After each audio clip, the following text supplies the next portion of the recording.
Counselor Kidwell, would you lead us in our invocation, please?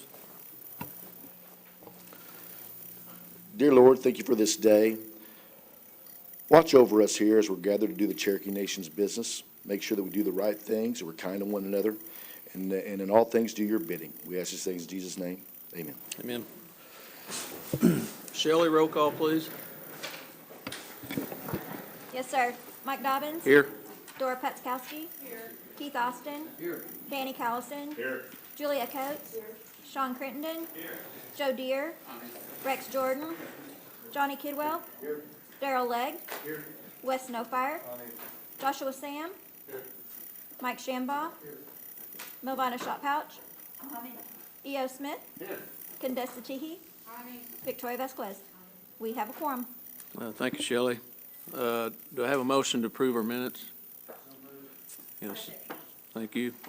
All those approve of the minutes, say aye. Aye. Opposed? Okay, looking down the reports, we're starting with the Claremore Service Unit. Mr. George Vallier.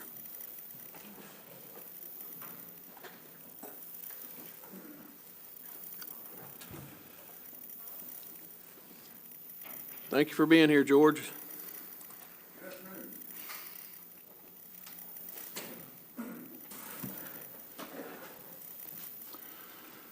Oh, good afternoon. We continue to do COVID testing out front in the drive-through. We test right around 125 to 150 a day. Right now we're averaging about 8% positives. We're doing about 40 monoclonal antibodies infusions a week. That's what we've been averaging for the last few weeks. That's going well. This morning we had 3 positives COVID cases in-house, with one of those plus one in ICU. So that's pretty much where we are there. Collections are doing well. We did well.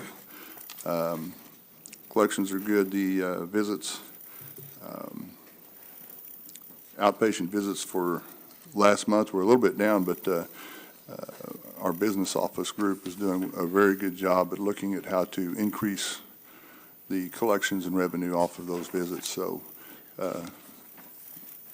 they're doing a great job. Any questions? Questions for George? Keith, I'm sorry. George, you said 8% positive. How many tests a day are you giving approximately? Out in the drive-through, we're doing between 125 and 150 a day. Okay, so somewhere 8 to 12 a day positive. Yes, sir. And have you completed the move over into the neighboring building? Yeah, yes. As a matter of fact, I'm glad you brought that up. We at our governing board meeting with the area office governing board last Tuesday, and we had an official ribbon cutting. The folks have been over there for a couple of weeks now working, but we had the official ribbon cutting last Tuesday with the area director, Admiral Watts, and his entire staff. Well, would have loved to have been invited. That frees up that space. What are you going to be using the space that you're freeing up? Clinic space. Good. Hiring more docs and more nurses to see more patients. Excellent, thanks. Mm-hmm. You're welcome. George, in your report, you said the outpatient visits for October were down 30.8%, but yet our revenues increased about 59%. Yes, sir. How'd that happen? We've got a group that meets monthly on different ways to bill and increase those collections, and they're actually doing a good job. And a lot of that increase in collections came on the point of sale, the pharmacy side. Okay. Right. To George, what is the vacancy rate there at the Claremore Service Unit? Do you have a vacancy rate? I know we quote 25% at IHS facilities. I think I know it's higher than that. I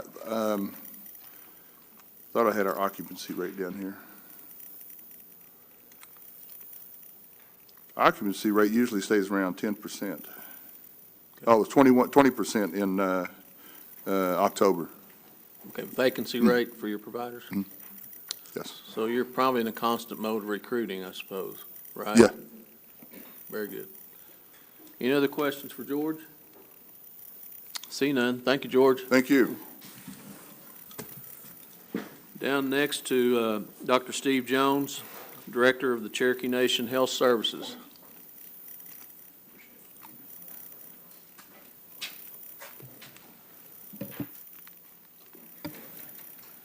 Good afternoon. Brought Dr. Montgomery with me in case there's any questions that we've been asked the last few days. So if there's anything that he can help us with, he's here to do that. We'll go ahead and get started on the report as we always do. The things that we point out are some of the consistent things like the contract health approval rate, 95.7, of course. That always stays somewhere between 94 and 99. I heard you ask a question about vacancy rate. Our vacancy rate's up just a little bit this month, or for the month that it's reported at 5.5. A lot of that's, some of that is attributed to, we have a lot of people on scholarships that are paybacks, and those paybacks come to an end, and then there's a switchover for recruiting those positions if those people decide to leave. So some of that has to do with those type of issues that always come around this time of year. And of course, this is October 1st is start of a new year, so we have contracts that some people choose to stay with us and some people choose to move on. So that's always a contributing factor also. I'll go on down through some of the other highlights that I wanted to point out. Medicaid expansion, we're still on track and have contracted with a company that's making phone calls, and we're signing people up. To date, we've signed up 9,092 citizens for Medicaid benefits since the expansion. So again, those are benefits outside of health. They're total benefits. So those citizens now have all the benefits that come along with Medicaid, not just what they can use when they come into our services. So talk a little bit about COVID-19. The latest numbers for us, our test positive rate as of the report I got this morning was 9.1. We did 2,760 tests last week. I think Dr. Gann's here with Lisa, so I don't want to steal too much of their thunder. We have, as a reminder, we are doing testing at all of our facilities Monday through Friday. On Mondays, we do drive-through testing up till noon. After that, it's curbside testing. We do have some metrics in place. If we see those numbers starting to rise to a certain level, we'll start doing drive-through more often. So we're just watching those numbers every week and then making the determination on what we're going to do the next week. And when we do open up those drive-throughs, of course, we have to pull people from the clinics to do that. So it does reduce our access in some areas. So we're very cautious about how we're going to do that and keeping that balance. We have seen a little slight increase in the numbers of admissions in the hospital this last week, so we are seeing a little bit of a surge from the holidays, so just be aware of that. And again, to remind everybody to wear a mask, watch your distance, and get tested if they have any symptoms whatsoever at all.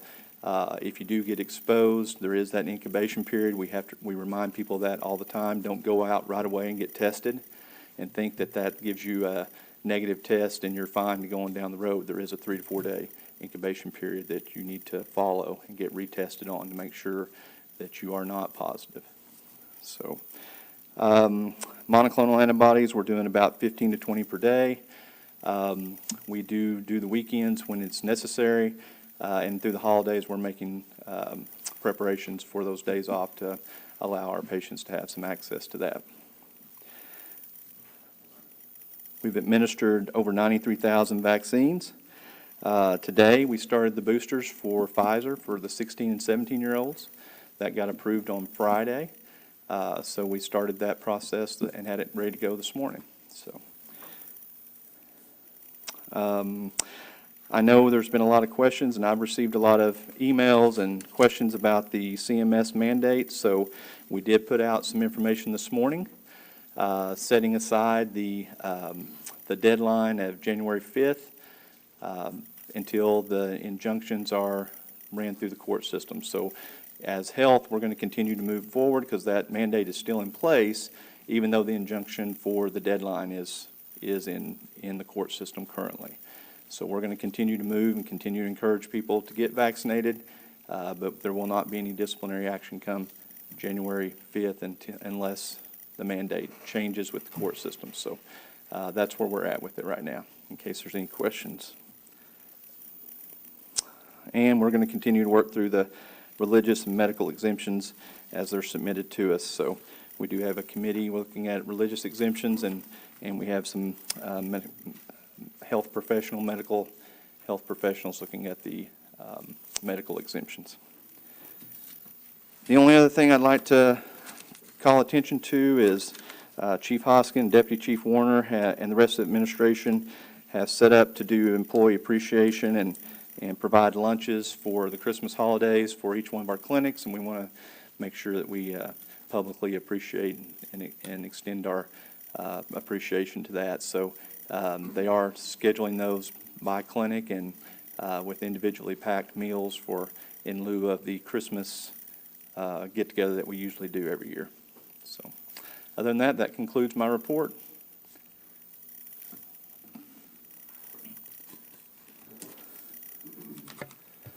Yes, Dr. Jones, could you speak to the premium pay for the healthcare employees? Just kind of sum up where we're at on that. So the premium pay is paid out based on two different metrics that both have to be met. Initially, it was 100 cases a week and a 10% test positive rate. That was later dropped down to 50 cases a week and a 10% test positive rate.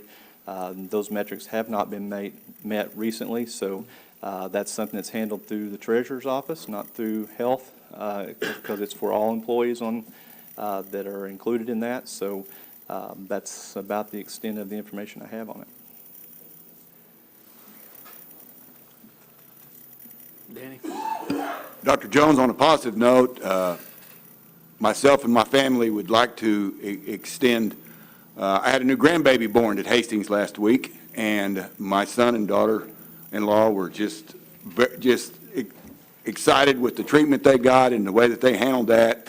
And, you know, a lot of times instead of sending something that we complain about, I want to make sure that you guys understood that we were so thankful for the treatment and the care that they received.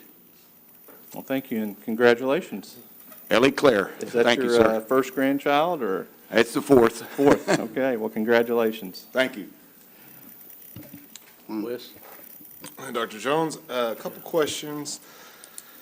One is, Cherokee Nation EMS had an evaluation done on our systems, on our operating systems there. One was, could I get a copy of that? Could the council, I guess, get a copy of it? Anybody in the council who would like to see that evaluation, to see what improvements we could be made, if there needs to be any improvement there. I guess, was that conducted and already been finished? Not aware of an evaluation. There was we hired a Consultation. consultation group, consulting group to come in and look at our EMS system to see what improvements we, as an administration, can look at to see what maybe deficiencies or improvements we can make. I'm not sure how to go about getting that information to you. We have not finished our evaluation yet, or our consultation with that group yet. We're still yet to meet with them to get their overview, so that is something in process and not ready to go yet. Okay, well, what you can share, it'd be great to be able to take a look at it, to see where we're at on it, what kind of improvements we can make. I know there's a lot going on with COVID and transporting patients back and forth from the new clinic to the hospital. That can kind of disrupt our EMS there. So it'd be great to be able to have that, knowing where we can make some improvements. Do we need to have a dedicated staff dealing with transport specifically to that? Seems like I'd be afraid that if we're having transports outside the area, if we have an emergency call and all of our EMS vehicles are outside the area, how do we get somebody on that? And so I think that consultation might be able to show some advice to us on how we could look at improvements. The other, and I know you said the vaccination rate, which was in October, was down a little bit. November numbers, I guess, haven't come out yet. Vacancy rates due to the vaccination mandate. I know I received phone calls where maybe some providers or nurses were looking for other employment opportunities because of the mandate, which I would fear would not get proper service to our citizens because of that. Now, I know that was a presidential mandate, and I'm glad to see that the courts are hearing that out. Everyone has a right to make the choice for themselves. The issue that I have is in fear of seeing more vacancies come up if we're not able to fend that off, that mandate from the president off, if we need to be there. So I don't know if we're taking a look at that. I know we have two exemption options, medical exemption, religious exemption. The religious exemption, there's still yet to be an HR policy provided to me to make it comfortable for my employees who call saying, hey, I didn't even know that there was a religious exemption even there. And so looking at, from my standpoint, if I can't give them a policy to say, hey, this is what they're going to base it off of, yeah, it's your constitutional amendment, right? I don't know which one it is, the freedom of religion. It's hard to judge someone whether their God's telling them that they can't accept that kind of medicine. So that's going to be interesting to see the policy. If we can get that, that would help me out a lot whenever I'm talking to them as we're waiting out this issue. So those guidelines were set out by I'm assuming the Department of Labor, because it does reference that in the policy that CMS put forward to us, and those are the ones that we're following. So Okay. Are you able to get a copy of that so that way we know what they're following on their ability to have, to, I guess, just disenroll from being able to, the exemption, I guess, so I know how to help I would say explain that's that. an HR question, so HR you might question. ask HR if they have a copy of that, but that's something that falls outside of us into Right, the right. hiring process, so. I've just requested and hadn't gotten it, so that's the reason why I was asking you. I didn't know if you had it, had the exemption policy in front of you and I guess you haven't got the exemption policy either? No, but there has been significant amount of communication to every employee within our health system of how to appropriately request a religious exemption or a medical exemption and what the process is for that. So if someone doesn't have that information, if they have an email address, they should have that information because we have sent it out several times to every employee in health. While we're going through this, could you include my email on there so when I get phone calls, I can say, hey, this is the email that you have, and I'll read it with you to make sure you've looked at it, because they may have not looked at it, and I don't want to be speaking like there's not information out there when it's out there, and I just don't know about it either. It'd be good to have that. I don't know what the appropriate manner is for that. That'd be something that has to do with the legal ramifications of this body versus executive branch, but if I'm instructed to do so and can share that with you, I will, but that's not something that I'm normally include everybody on because you guys are a quorum. If I include you guys on it and one person replies to it, then it causes a problem with the Open Meetings Act. So Generally, how they do that is they either get it to the speaker, they work with getting it to one of like Gail or someone inside the office here, so that way they can separate it out and make sure that we all get a copy without having a quorum in that email. That'd be great. The other one is, I knew we're doing the Christmas dinners. It's great. Glad we're able to show some appreciation. Health services, that also including our EMS staff? that includes, and my understanding is that's going through the chief's office. We've just been told what dates they're going to be doing this, so in my understanding is it's for all of the offices in Cherokee Nation, not just health. Okay, perfect. And then I know there was a mention on premium pay. I think I'll probably just take that up with HR because I think it'll just deal with everybody because, like I said, we all get qualified for premium pay here. So that's all the questions I had today, Dr. Jones. Appreciate it. Sure. Appreciate it, Chair. Sure. Junior? It's on these new youth shots and everything. Is it still safe for them to take flu shot at the same time? Yes. Still saying and that's what age group now? The most recent is just 16 and 17-year-olds were added to the booster for Pfizer, and that's 6 months out from their last dose. Now, just make sure. Okay, Yep. thank you. Yeah. Daryl? So some of the PAs are not eligible for some of these bonuses that were given out. How come they're differentiated from some of the other employees? Not to my knowledge, they're not differentiated. Some of them, well, the one that I see, I think she is I I guess she's a Cherokee Nation employee, but she's like, I don't want to get it wrong, IHS, but they don't qualify for certain things that the other full-time staff get. That is true. There are certain federal guidelines that go along with their employment because they are employed by the federal government, and we reimburse the federal government for their employment. So whatever the federal government pays them, they send us a bill and we reimburse it. There are specific guidelines and strict guidelines on what they can receive in the form of bonuses, and that has to do with their employment I got you. and with their the rules that govern their employment, which is outside of Cherokee Nation's employment. Okay. Yeah. Victoria?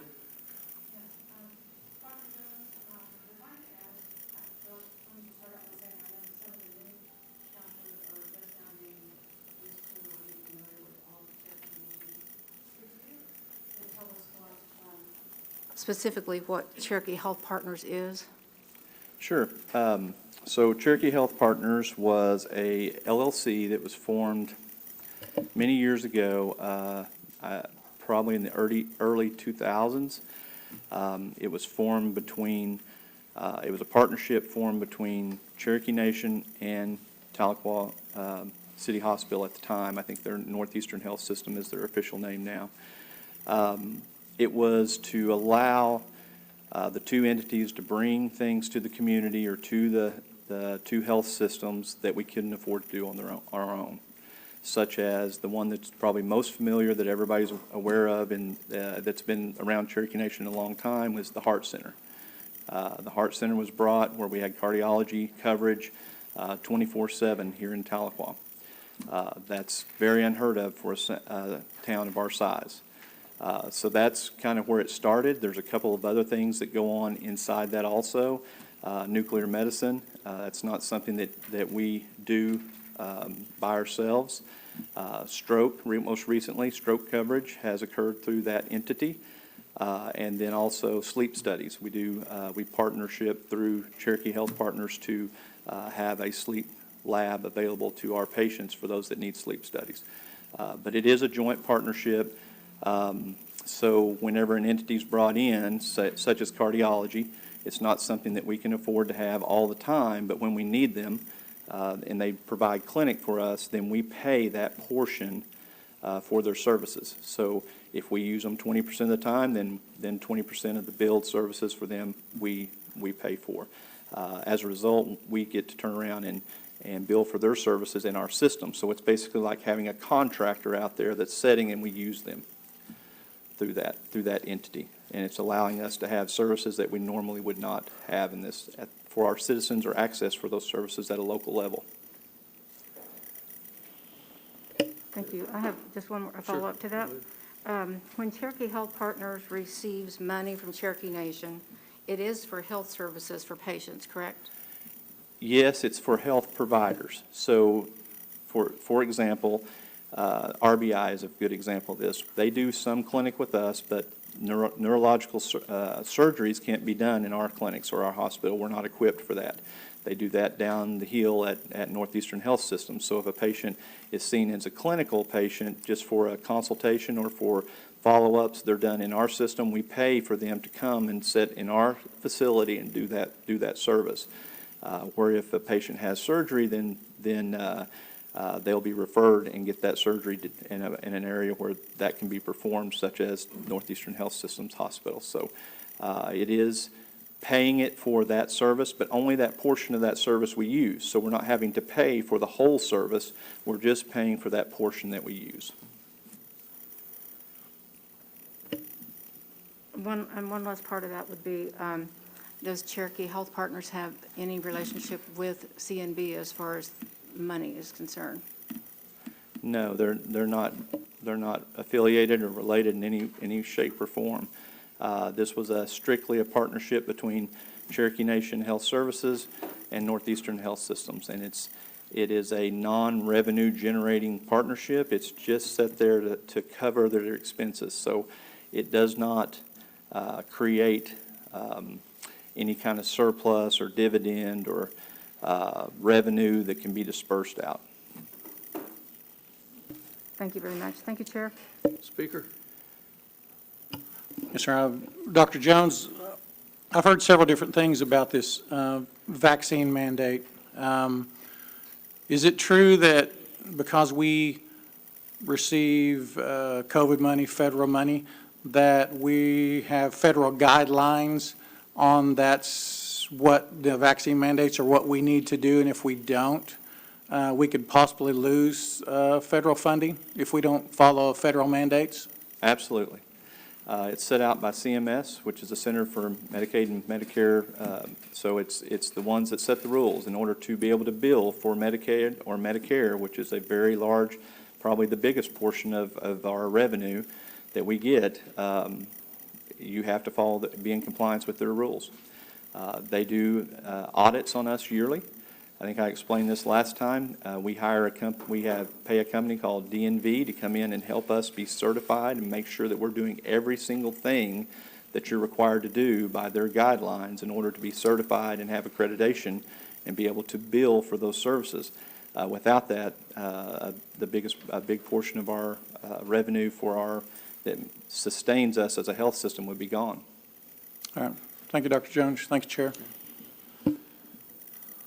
So, Dr. Jones, I think probably all of us have constituents that are workers in our healthcare system. So could you, for total clarity, explain kind of what the policy is now for the mandate? You mentioned the January 5th date. Kind of just summarize again so that we'll have clarity on our part and also to our constituents.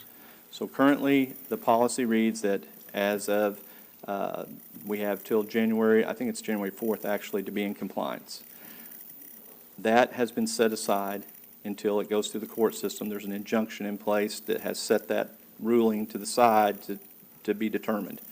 But it still requires, it's still in place, it's just the deadline is the part that I think that's in question.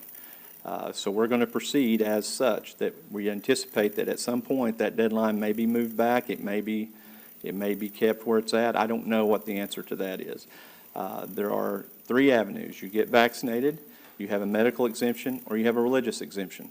And if you have a religious or a medical exemption, then you're going to be tested once a week if you're not forward-facing, having communication with the public, twice a week if you are forward-facing.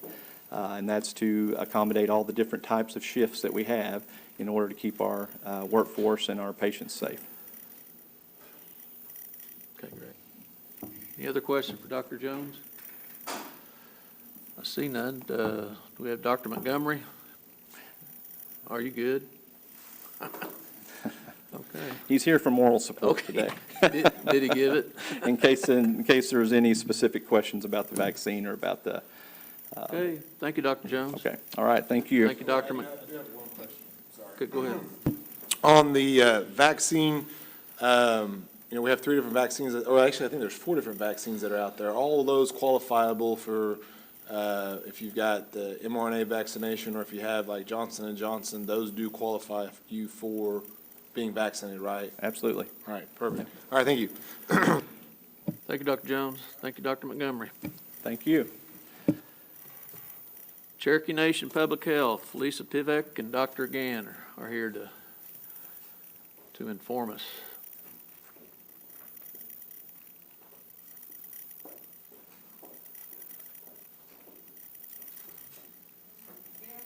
Afternoon, Lisa. I want to thank you throughout the year for supporting public health and hope that you have the best of holidays with your family this year. Remember the reason for the season. Today, you have my report in front of you for public health. There are only a couple of things that I want to highlight on that report. One is we've been talking over the last several months about the tribal health assessment. This is something that we do and publish every 5 years, and it is very close to being completed, and I'm hoping to have that available for you in January. It's a very important part of our public health accreditation, which we are under reaccreditation right now, and we'll be going through that through February. That document will be used to develop a tribal health improvement plan in which we plan to get input from our partners internally, get some input from our partners externally, and put together a plan that we work on and update every year that will make reporting to a little bit more simplified as far as where we are in our goals and objectives in public health. The most exciting thing and the really only thing that I wanted to talk to you about today is the cross collaborative that I highlighted in the report this month. And that's just really a fancy way of saying that we're working together with other departments across Cherokee Nation to address those upstream factors that impact health in your communities. We all know that public health is what we do collectively to ensure that everyone can be healthy in a society. And it really addresses those things that lead to illness, and our role is to work on those factors so that when we do have patients coming to our facilities, they're hopefully coming a little bit more well than they would have. The patients walking through the doors of the facility are healthier.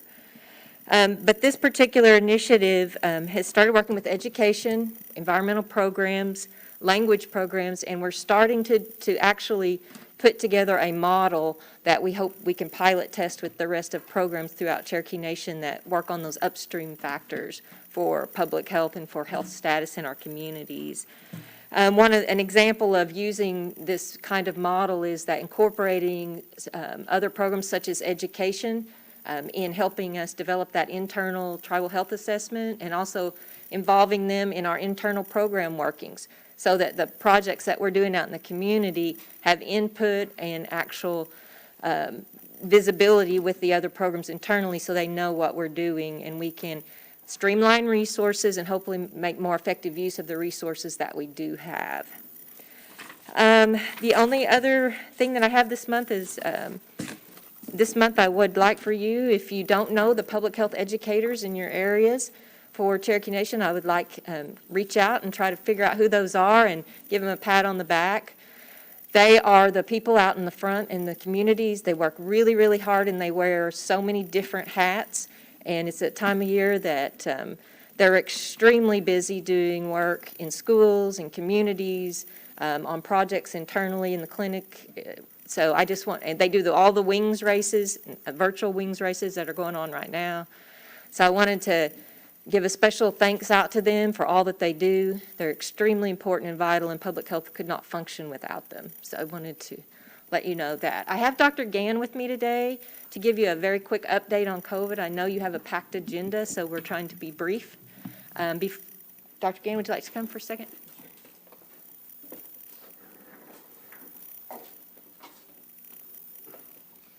Hey, good afternoon. After Thanksgiving, we had quite a surge of COVID locally here at Cherokee Nation Health Services. We went from less than 20 cases a day to over 40 cases a day in just over a few days. That number's starting to come down. We're sitting at about 36 cases per day right now on average. What happened last year, once we had the Thanksgiving bump, the surge, it kept going up through Christmas and then into January, where we peaked out last year. So, you know, the people who are vaccinated, it's having an effect. And of course, human behavior is really hard for us to measure, but people are still wearing masks and distancing and washing their hands. So hopefully numbers will continue to drop before Christmas, because of course, we're gonna have another surge then. The vaccination rates in Cherokee Nation in our 14 counties for the general population is still quite low, anywhere from 30% to 50%. Tulsa has the highest. I think they're over 50%. There's some new data coming out that you've probably seen in the news about the Omicron variant and the effectiveness of vaccines. And let's caution you that that's still preliminary data. That's data from laboratories. The first data that came out of South Africa was 12 patients, and they took their serum and brought it to Petri dishes in the lab and tested it there. And what just recently came out of Israel was 40 patients, and again, it was in the laboratory. So the real-life experience, we don't know yet. It does appear that Omicron is as contagious, if not more contagious, than the Delta variant, and that's coming out of Great Britain. London is having a big surge there of just the Omicron variant. We know it's present in the United States. So we expect that to be a part of our lives in the next several months. Don't have good data yet on how sick the Omicron variant makes people, and we really don't have real-world data on the effectiveness of vaccines. The initial data says the booster is what you need, that provides you the most protection. But keep an eye on the data, on the news reports. Keep an eye out for the words maybe and possibly and could be when you read those reports. It's easy to skip over those. So a lot of the news reports you see about the research, it says new research shows that maybe COVID is more contagious. So just keep an eye on that, and we're glad to answer your questions if you have any concerns about what's going on. So we're testing about 400 people a day in Cherokee Nation Health Services. Dr. Jones mentioned our positive test rate last week was 9.1%. We want it below 10%, but there's still a lot of virus in our communities, where I think most of the counties in northeast Oklahoma are in the red, which is more than 25 cases per day per 100,000 people, right? So it's out there, and it's continuing to spread. So any questions?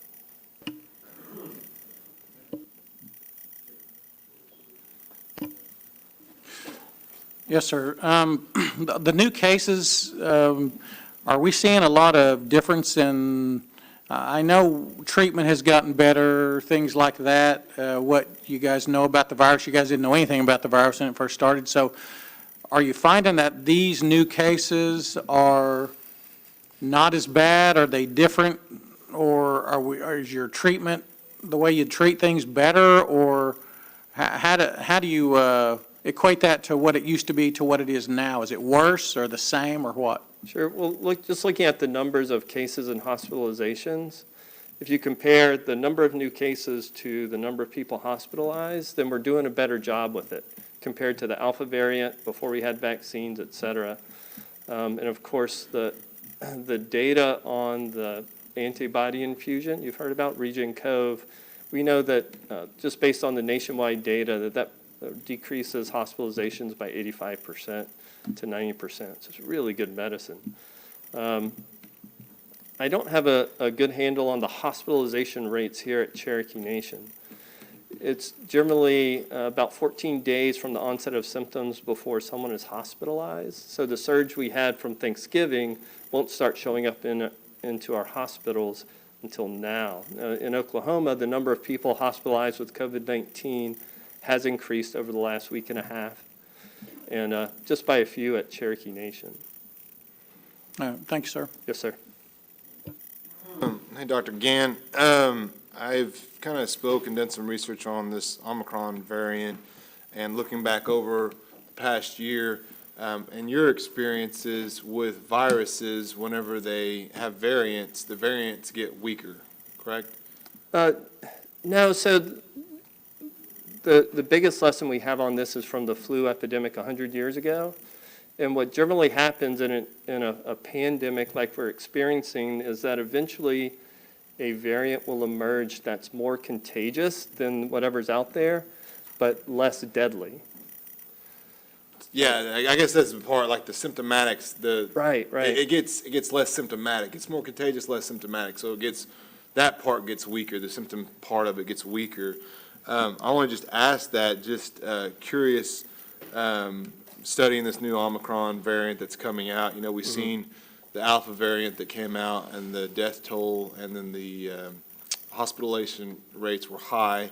Delta, hospitalization rates were a little lower, death rates was a little lower. And South Africa, through World Health Institute, have stated since the month that they had it in November all the way through until December, just a couple of days ago, that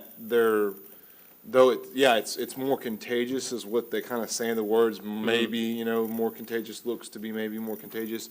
But what they're seeing is that it's less symptomatic. So you're having overall a way less flow of their healthcare surge of hospitalizations.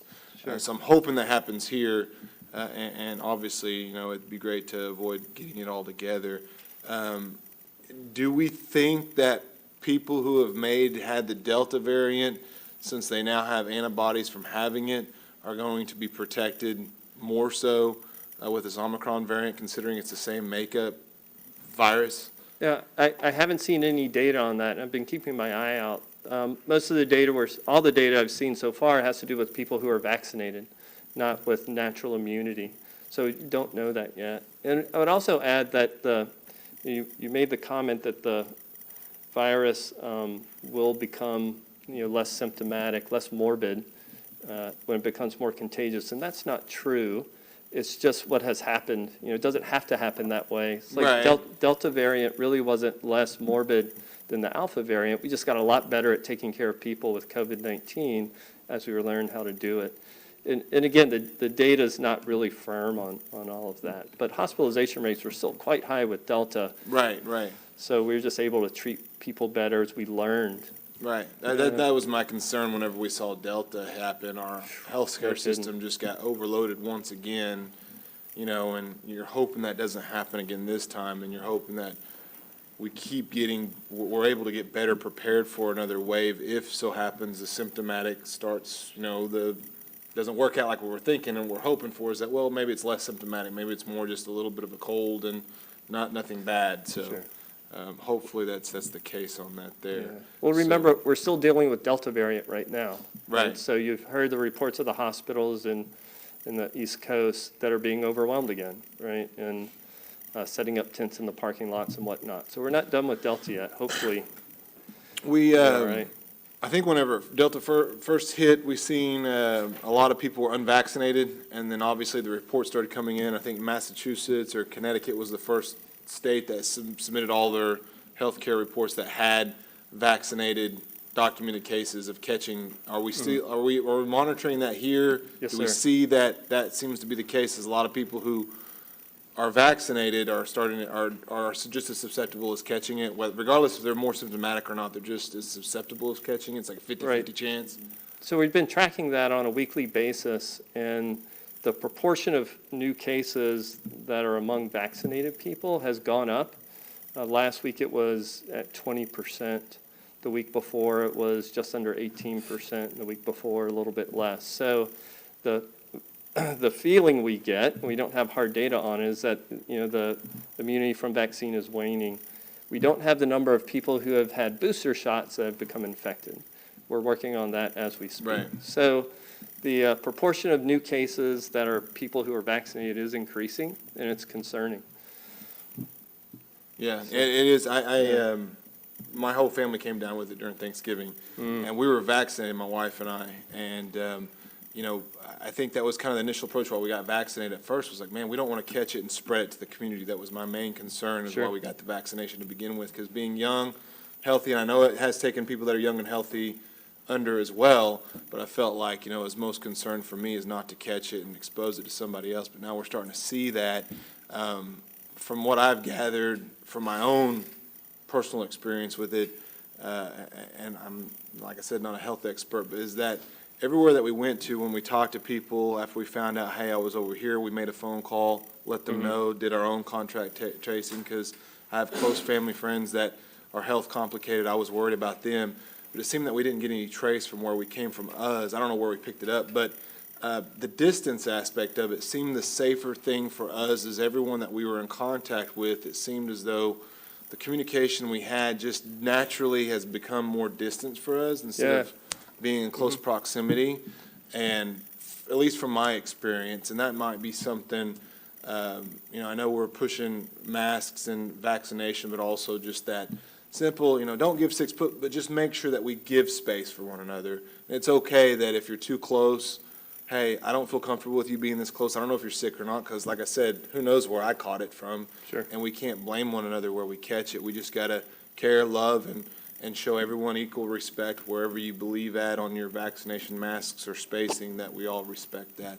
And I think that's the main thing, is as long as we respect one another, we won't see a societal breakdown over a virus. And so, Sure. it's a The concern. mitigation efforts you've heard me talk about the layered approach, right? So first question you ask is, do I need to leave the house for whatever reason, right? That's the first question. Right. We're all here today because we need to leave the house. And then, farther apart is better than closer, outside's better than inside, masks are better than no masks, washing your hands. Right. and vaccine. So those are all pieces we can do. Right. The more you can do, the least likely you are to catch COVID or to spread COVID. So it's hard work, but yeah, thanks for those words. It's Well, important. and I appreciate what you guys doing. And every time we get that information out there, I think above all, love and care and show compassion to one another. Yep. Because we've seen it tear other parts of society and school board meetings and yelling at each other. And that's got to be frustrating from where y'all are standing, because y'all are just trying to get information to people about how to handle it. And society wants to fight. And I'm just like, above all, man, whatever you personally decide for your family and everything, got to love and show compassion to one another. That will solve those divisions, and hopefully we get there as a society. But I appreciate what you guys are doing, getting that information out there, and I'm sure everybody is appreciative in it. And I think it's working, getting the information out, so. Thank you. Appreciate it, Dr. Dobbins. Sean? Hey, Doctor, just being around schools, hearing a lot of RSV cases, upper respiratory infection. Yes, sir. Even the old-timey sinus infection, where we didn't hear about that for months. If you had one of those, more than likely you had COVID. Right. But now we're hearing about some of those things. What's some of the conversations there about, what may be the deal? Sure. So during last winter, we had very low incidence of influenza, right? And I'm not sure about, the common cold and whatnot. But we were, I think, a little more cautious with just about COVID, right? So now there's a little bit less mask wearing, families are getting together, and those other common viruses are spreading. Now, the influenza hasn't really taken off yet. Normally in Oklahoma, the numbers will start going up towards the end of December and into January. But our fingers are crossed, right, that the same thing will happen. So we think it's the conversations we're having, like you mentioned, that this is just a little mitigation fatigue, COVID fatigue, and people are doing a little bit less to prevent, the spread of illnesses. So we're getting a little more sinus infections and the common cold, and some GI bugs going around in a lot of the schools as well. Yep. Daryl? Yeah. Are we able to differentiate at Cherokee Nation from the Delta to the Omicron? The variants? Are we able to differentiate the variants, or are we just reporting COVID as a blanket? We can't do that at Cherokee Nation Health Services. The Oklahoma State Department of Health can do that. And the challenge we have is when most of our tests are through the Abbott ID Now, and once we use that swab and run that test, we can't use the swab again. So in order to get a test for the variant, we have to bring the patient in and repeat the swab and send it to the state, and it's a week to 2 weeks to get the results. The other thing to keep in mind is that this test for which variant you have, it's not approved for patient care, and it doesn't affect their care. It's more of a public health epidemiology. Yeah, so the state has asked us to send as many samples as we can, and logistically it's quite a challenge. So we're working on that to find some other avenues to get that done. But the state, I think last month, they were close to 1,000 samples that they sequenced. So they're getting quite a few. Yep. Danny? Yes, sir. Being an educator my whole life, for public health, is the Cherokee Nation thought about putting out a newsletter, putting something out with factual information that comes exactly from the nation's health facilities, so that we don't have to look at the maybes or the if or ands or buts, or this doesn't become a political issue? I mean, maybe where we can actually have the hard facts, that what we know and where we go with it, because, being an educator, the internet's full of farces all the time, back and forth. And, that might be one way to where we can, even with the, back to Dr. Jones, with the governmental things, where we don't have basically a choice. It's either we lose the money or we do these things. Public education would be the best way to do this. And I don't know if that's possible or not, but that might be something we look at. Right. So the Oklahoma, forgive me if I get the abbreviation, the name wrong, it's the the State Association of School Boards, OSSBA, something like that. So the state partners that help the schools, you know, it's kind of, what I understand, it's their responsibility, and we felt like it was overstepping our bounds to communicate directly with the schools with a newsletter type thing. Now, we absolutely put out guidance to the schools before the school year started with mitigation recommendations, which really just echoed what CDC recommended. But know that I daily get phone calls from the schools with questions, and of course, we're always available to the schools to answer questions. I'm not talking about the schools, sir. I'm talking about the public, the general public. Oh, The 100 and some thousand Cherokees that we have within the reservation, those outside. I mean, education's the best way for them to understand this. Gotcha. And they have so many different opinions going back and forth about it that, you know, I mean, it just depends on what party you belong to or who you've talked to the time before. And I just thought maybe that if the Cherokee Nation put something out official from the nation, that might help us as counselors to be a little better when we visit with people. Sure. I know our communications department is constantly putting out messages, but yeah, I agree. It'd be nice to get information out there. Any other questions for Dr. Gann or Ms. Pivek? Before I let you go, what is our vaccination rate now within the reservation? Do you have that figure? I don't. Roughly? You know, among everyone, it's, you know, anywhere from Adair County's just over 30% to Tulsa's, you know, 55% or so. Mm-hmm. So anywhere among that range. So we're not to herd immunity yet? Not even close. Okay. Yeah. Do we track those that have natural immunity? Do we have data? That you say this is how many, what percentage of our constituency has natural immunity? No, because it's really hard to measure. One of the benefits of vaccine is that the immune response is predictable, right? We know that you'll have one, and there's some variation with age about how long that immune response will last.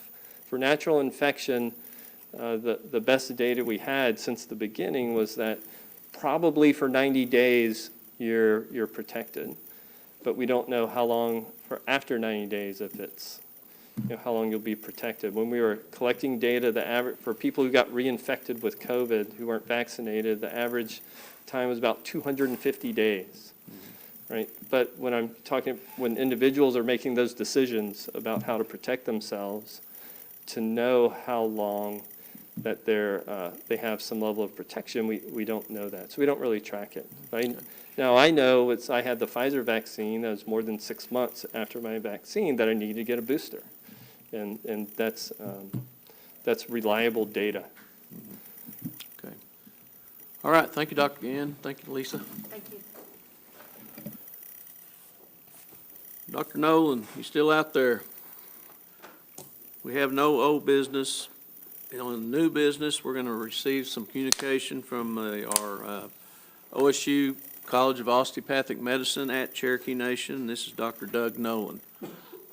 Dr. Nolan, could you kind of briefly describe your relationship with the Cherokee Nation, how far back it goes? And I appreciate you inviting us. I began working with Hastings Hospital. Actually started moonlighting there in 2001. Went full-time at 2003 until the Cherokee Nation compacted in 2008. At that time, I became a Cherokee Nation employee, and I've been a member of the Cherokee Nation Health Service until 6 weeks ago. And 6 weeks ago, I accepted a position with Oklahoma State University's Center for Health Sciences. So it's a pleasure to be here. My time with Cherokee Nation, I held several positions. Not only did I see patients, at one time I was the medical director of the hospital, and then later the medical director of the diabetic program, as well as the program director for the family medicine residency program. So I've been involved with not only the medical side, but the administrative side and also the educational side. So first off, I just wanted to thank you for allowing me to come, but also to bring you just some brief information of what's going on at the medical school, and that realistically, it's the leadership at Cherokee Nation and the work that you're doing that has allowed this to be possible. A few numbers, not to bore you to death with numbers, but in 2019, which was the year before the Cherokee Nation campus opened, there were 11 students that were Native American that were accepted into OSU Center for Health Sciences, which is about 13%. Now, 13% may not sound like much to you, but the national average of medical students that are Native American across the nation is less than 0.2%. So to have 13.4% is very impressive. But now I want to mention how that compares once the Cherokee Nation campus has been brought on. The class that just entered this last August, so they're in their first semester now, they just completed it last week, had 46 Native American students. So that's out of 168 students, 46 were Native American, which is about 24%. So again, we've gone in 2 years since the Cherokee Nation campus, you went from 13%, which nationally is considered extremely high. It's now up to about 24% that's Native American. Of those 46, there are 11 tribes, 11 tribal nations that are represented. But far and away, the number one is Cherokee Nation citizens.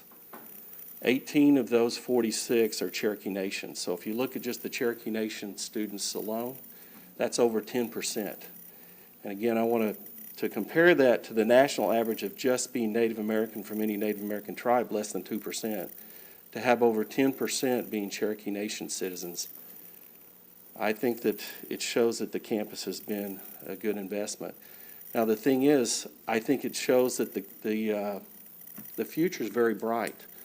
Because if you think about the communities that are in the Cherokee Nation Reservation, one of the concerns that happens with medical school is that your best and brightest will leave and that they don't return. I visited with actually people from other reservations, and Arizona is one place. And they're concerned when you talk to them about medical school. They want their best and brightest to accomplish all that they can, but one of the concerns is that once they leave for medical school, they go someplace else, they get married, they build a home, do whatever, they don't return. So they call that a brain drain. By having the campus where we have that, I think that'll go a long ways, because you have people that live in some of the areas that they don't want to leave home. And that's not a bad thing. But you can have someone that can actually they can go to high school here, they can go to university here, they can go to medical school here. So they can accomplish all that they want to be. And if you look at some of the hires that we've had within the Cherokee Nation health system, I think you see that. Recently, we added an orthopedic surgeon there who's from Hobart, Oklahoma. We have a lot of our leadership that's from Westville, Tahlequah, some of these other areas. And that says a lot, because it's one thing that if you are Native American, but it's another thing if you're from this area, because you do understand the people that are from here, some of the difficulties they have. You know, I talked to physicians in the past when they would complain that maybe their patient wasn't compliant, and they didn't realize that in their occupation or the place that they work, if they miss a day, they're docked. And if they miss that day and they get docked so many points, they may lose $50 out of that paycheck. And, you know, for many of the physicians, $50 may not seem much, but for a lot of the people, $50 could mean the difference between their child getting shoes or something like that. So to have the physicians that you're raising in this area that understand that, I think it's going to make a difference for health to come. Some of the things that I wanted to mention as well, and I think is important, is I wanted to make sure that I left you with some information on the requirements to medical school, because I suspect that over the next few years, you're going to receive questions on, my child wants to become a physician, or I want to become a physician. There's a lot of requirements that are involved, and we want to make sure that the candidates that are coming to you and that you're giving guidance to are able to do that, because it's a very expensive endeavor. And so we want to make sure that they have that. And I feel that we have the students are here that have the abilities. We can get them in and they can do well. That being said, I have some papers that I'd like to leave with you, but I would like to mention as well that They need to have at least 90 semester hours, and 75 hours have to be towards a degree. So they don't have to graduate, but there are requirements and there's required courses that they have to have completed. What's actually required, and they can find those online, but one of the things that occurs is that they have to have a GPA of 3, and that's what they'll see on the requirements. They also have a GPA in science of 2.75 and a minimum of 492 on what's called the MCAT, which is the Medical College Admission Test. Now, the problem that comes in at times is that you have students that are come to you and they're going to see those requirements and they're going to say, oh, I have that. But there's a difference between having that and have what's considered competitive. The competitive scores end up being about a 3.6 to 3.7 GPA, and they need to have over a 500 MCAT. And I'll leave that information for you because I want you to have that as some of your constituents and some of them come to talk to you. The other things that we have that we are trying to do is we want to recruit the students from this area. OSU has several things involved. One is Operation Orange. I don't know if you've ever had the chance to be that. Last year threw that off, but we'll have another one that's scheduled for this next June. What Operation Orange is it's designed for high school students, freshmen to those that are going into their senior year, and they bring them up. Last couple of years, we did that at Sequoia High School. I believe it'll be at the medical school this next year, and I think it was this last year as well. But they give the opportunity for high school students to come in and see, is this something I could see myself doing? In other words, we want to drive their interest into the health-related field. They bring in some cadaver hearts to let them actually look at what healthy hearts and diseased hearts, healthy lungs and diseased lungs look like. They teach them how to do some basic suturing, so they get the eye of doing that, how to perform CPR. They have other things of interest in health-related areas that they can bring in, kind of drive their interest, and that's been very good. Last year, I think they had over 100 students that came. And usually this area is very high in the interest, and we hope that continues. We also are planning on doing some outreach even to the middle school and other areas because we want them to have a vision at a young age that this is something I can do, that I can go on and do something in a health-related field. I can do something in the medical field that can help not only myself personally, but also help my community and my tribal nation. On female and male, it's about 50-50 about every year. Sometimes you have a few more males, sometimes you have a few more females. So anymore in the medical field as far as physicians, last year I think it was 47% male and 53% female. So the average age of going in was 24. I went a little bit later. I started at 33, so I guess I was a slow learner. But at the same time, if you have those that are interested, I'm always happy to talk to people about medical school. And with that, I apologize for the briefness, but I wanted to let you know. The other thing before I stop is I do want to mention, and I have this down, some of the communities where our current students are from. The class that was the first class to come on campus here in Tahlequah will graduate in 2024. And the second class, which is there now, will graduate in 2025. So some of the areas, just to give you an idea that they're from, and more than one student can be from these areas. Catoosa, Wagner, Stillwell, Nowata, Bartlesville, Concord, Grove, Muldrow, Coweta, Podo, obviously Tahlequah. So I think that we have students from a lot of the areas from the reservation, and I expect that's going to continue and increase quite a bit. With that, I apologize because there's a lot of numbers I can throw at you, but after a while, numbers don't mean a lot. I think a lot of it is just to let you know the number of Native American students, and especially Cherokees. The Cherokees have placed the most, and that's not surprising, but I think the future is very exciting and very bright. Are there any questions that I can? You just started reading off those lists of communities, probably prior to the campus at Cherokee Nation. A lot of those communities may not even be represented in medical schools without our campus. I would agree. And I think you're going to see that increase even more because people are just now really understanding what this means for the area. You're right, a lot of those communities I don't think have been represented in the past. And I think it's important for us to understand too, that to go to medical school, it requires aptitude and drive. And, I don't know if you agree with this, Dr. Nolan, but if we have a constituent that's in high school and they express a desire to go to medical school, I would recommend they take all the AP science and math courses they can get a hold of in high school. I would highly agree because it's a process that you learn more and more on how to study. And they also have people that can, there's actually some programs for students that, I don't have that information, I apologize.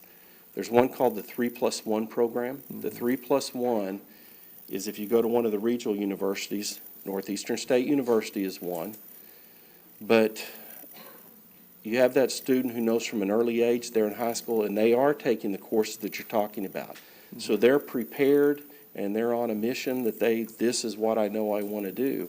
They can actually apply during their sophomore year of college.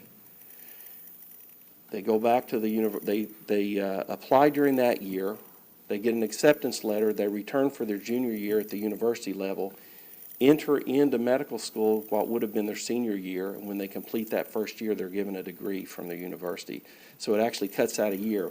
It's very few who are prepared for that, but it's exactly what you're saying. They've taken those classes at a young age so that they're academically prepared. And I think the ACT score is a marker that kind of tells one where they are academically. High school GPA not as much. Is not really a measure of achievement in the real world. That ACT score is really a marker, and if they take those AP courses, they're going to do well on the ACT. Counselor Smith? If you have like a freshman and sophomore in college and they are thinking about it, what avenue should they go about? Can they go that orange thing you said it was just for high school students? You know, usually they don't, but we actually, if they take typically at some of the universities, they'll have like a pre-med club so they can bring in speakers, and we do send representatives to talk to them. But also I have several just from being in this area, been here long enough that I'm always open to get contact. I know that, like with Dr. Dobbins, there's many that reach out to him, but if they reach out to you, you can forward them to me because they need to shadow to make sure they want to know that they've actually, this is definitely something I want to do before they actually get into medical school. So that's where the shadowing comes in. But there are times that they will allow them to come in and maybe sit through a class. There's different things they can do, and then we have personnel actually that will work with them at the college age for pre-admissions. So if you have someone, I'd be happy to meet with them. Yeah. Do we offer a special tuition rate for Cherokee students that are going through the med school? How does that work? Is it? It's the in-state tuition, so there's not a special to where if you're Cherokee, you get a different price.